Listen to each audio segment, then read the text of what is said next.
Hello guys, eto nga nakapag-impake. Ito yun na yung itsura ngayon. Madaming kalat na ngayon. Ayan. So, eto na yun. So, tinatanggal ko na lahat yung mga partition. So, kung nakita nyo, ayan na lang yung natitira. Ayan. Ayan na din siya. Tapos, yung kabilang kwarto, ayan. Empty na siya.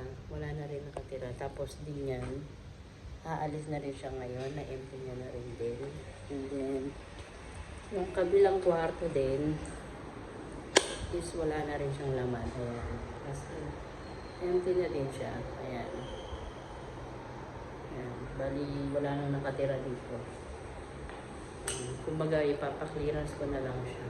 So, yan natin malalaman kung magkano yung pagpapaklearance nito. Tapos kung magkano pa yung babayaran ko pang additional. So yung iba tatanggalin ko pa yung cortina. Ayan. Kailangan natin tanggalin. Tapos sa kusina natin.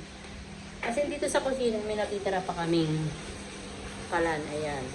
Yung ref. Yan. Tapos saka yan. Yung washing. Yan na lang yung mga natitira ba nagamit na ililikas pa. So, baka ibebenta ko yan tayo online. Ayan. Ayan, online yung mga ibebenta nating gamit. So, hello guys. Ito mga naghahakot nga sila para sa mga gamit. Ayan. Mga naghahakot ba? Oh, empty na. Ayan. Ayan na, halos empty na yung bahay.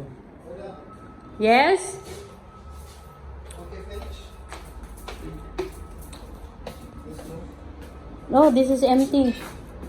No. There is the partition wall there.